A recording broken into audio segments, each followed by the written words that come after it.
आज के लेक्चर में हम इंट्रोड्यूस करेंगे आयनिक इक्विलिब्रियम। आज के बाद हम जो वीडियोस में डिस्कस करेंगे that will be the part of ionic equilibrium.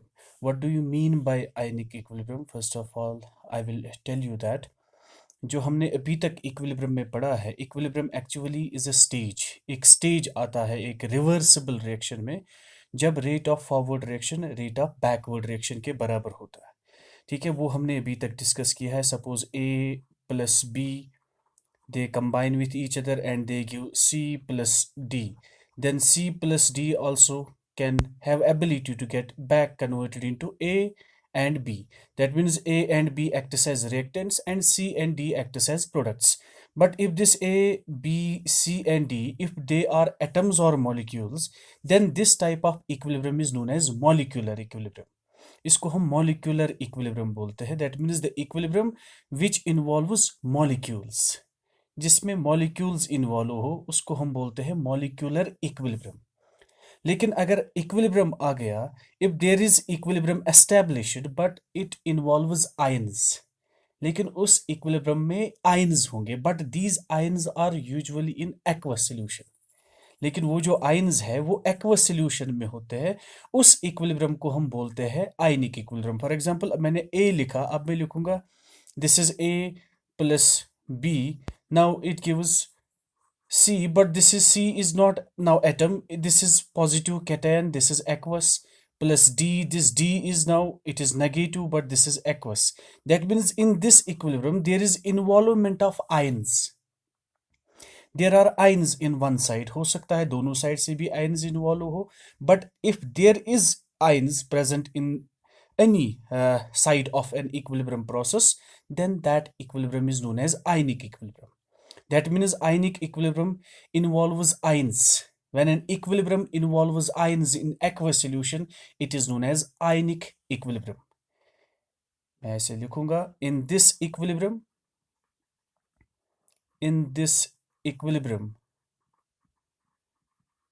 ions are involved. Ions are involved in aqueous solution. Ions are involved in aqueous solution. Ions involve होते हैं but aqueous solution में.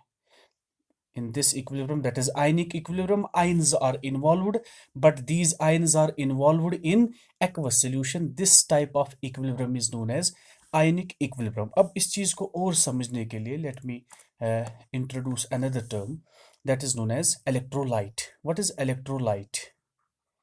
Electrolytes क्या होते हैं?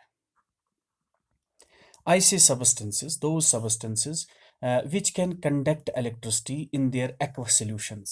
Molten state में भी हम बोल सकते हैं, but here we need aqueous solution. That means those ऐसे substances जैसे NaCl है, KCl है, जो acids है, bases है या salts है, ऐसे substance जो हम जब हम उनको water में dissolve करते हैं, when they are dissolved in water, that means when we form their aqueous solutions and their aqueous solution can conduct electricity, such a substance is known as electrolyte. That means electrolyte can be defined as they are the substances, ये ऐसे substances है, substances which conducts electricity, substances which conducts electricity in their aqueous solutions, in their aqueous solutions, और in molten state, ये भी हम बोल सकते हैं, और इन मोल्टन स्टेट अगर हम उनको मेल्ट करेंगे तब भी ये कंडक्ट करते हैं electricity. Substances which conducts electricity in their aqueous solution और in molten state are called, उनको हम बोलते हैं electrolytes, are called electrolytes. They conduct electricity by the movement of ions, ये याद रखना, they conduct electricity, they conduct electricity, they conduct electricity by the movement of ions, by the movement of ions.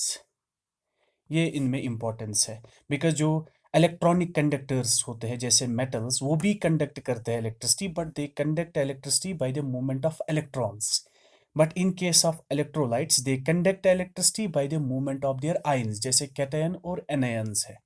लेकिन ये जो electrolytes है, electrolytes दो types के होते हैं। Electrolytes are of two types. One is known as strong electrolyte, strong electrolyte. Another is known as weak electrolyte.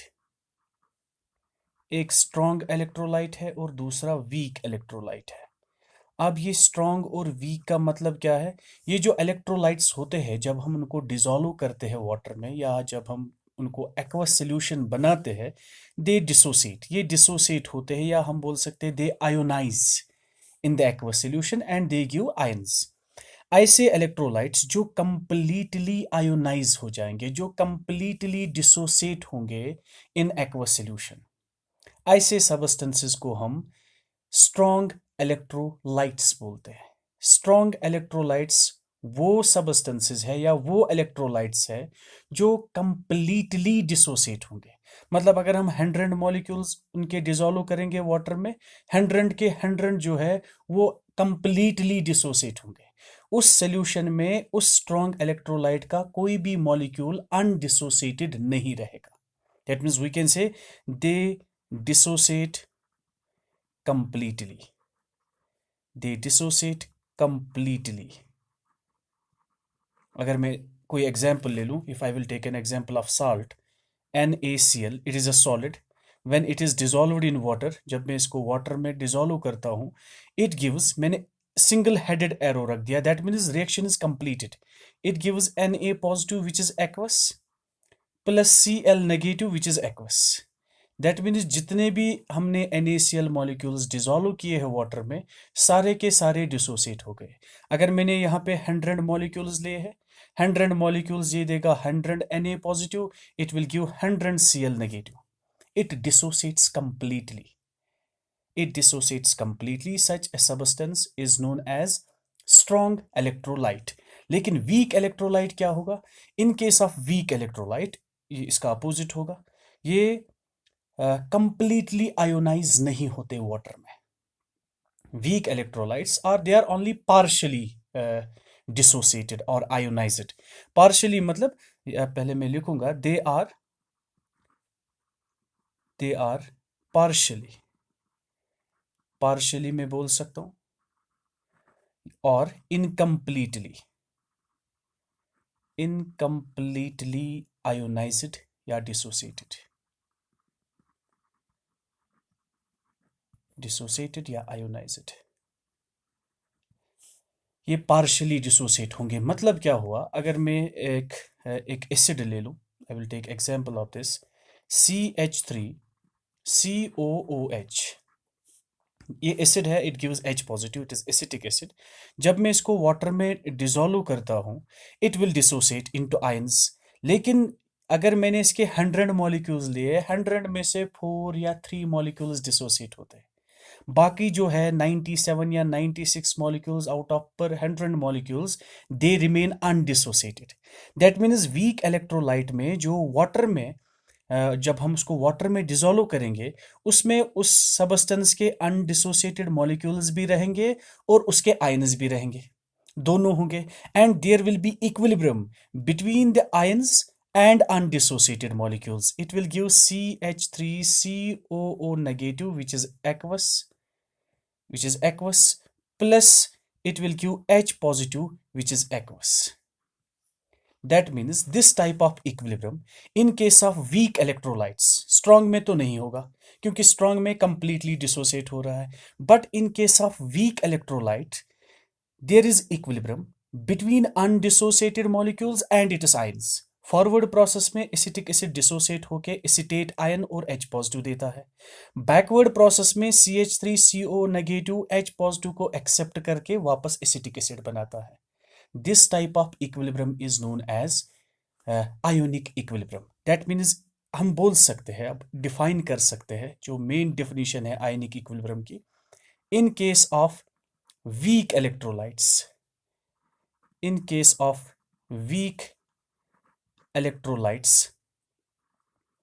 equilibrium is established. Equilibrium is established between, किस किस के बीच होगा ये? It will be between undissociated molecules and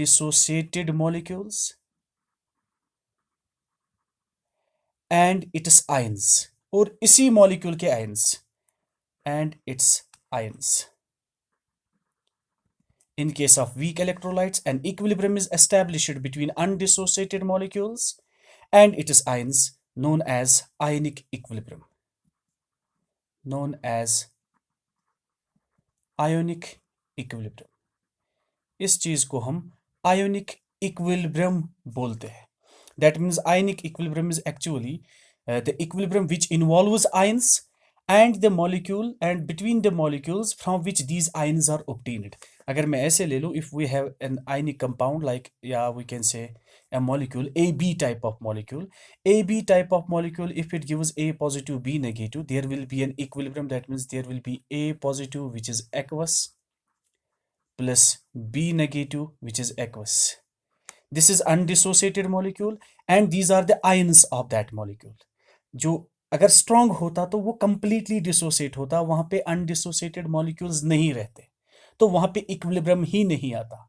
That means actually ionic equilibrium is established in case of weak electrolytes, where the molecules are not completely ionized. This was the introduction of this ionic equilibrium. और एक बात आपको याद रखनी है in case of these weak electrolytes. अब एक weak electrolyte किस extent तक dissociate होगा? ऐसा नहीं कि सारे के सारे molecules जो है weak electrolytes की जो dissociation है वो same extent तक होती है. उसको हम measure करते हैं by a term that is known as degree of ionization. What is this degree of ionization? एक weak electrolyte किस extent तक dissociate होगा या ionize होगा, उसको हम express करते हैं by a term that is known as degree of ionization, जो कुछ books जो है अल्फा से दिखाते हैं. It is actually उस weak electrolyte में से कितने molecules dissociate होंगे, number of molecules या moles dissociated इस substance के इस weak electrolytes के कितने moles dissociate हो गए, divided by total number of moles taken. जितने हमने लिए थे initially moles वो divide करना है, और किसको divide करना है, उनमें से कितने moles dissociate हो गए. That means in case of weak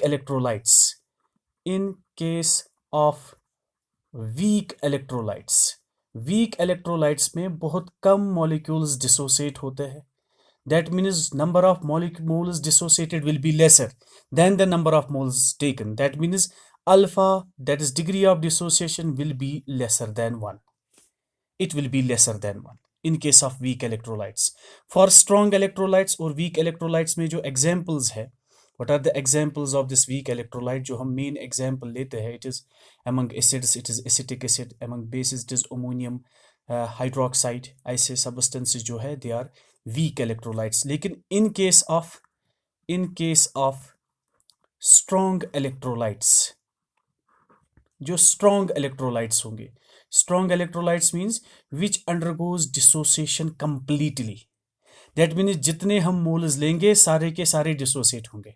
That means जितना numerator का value होगा उतना denominator का भी होगा. This degree of dissociation is almost equal to 1 in case of strong electrolytes. और इसमें जो acids है, जो strong acids है, strong bases है और जो salts है, वो सारे इस category में आते हैं. That is degree of ionization. Degree of ionization means number of moles dissociated divided by total number of moles taken. In case of weak electrolytes, it is alpha is lesser than 1, and in case of strong electrolytes, alpha is almost equal to 1. और ये 1 से ज़्यादा हो ही नहीं सकता किसी भी substance के लिए. This was the just introduction about this ionic equilibrium, and we will proceed this topic on ionic equilibrium.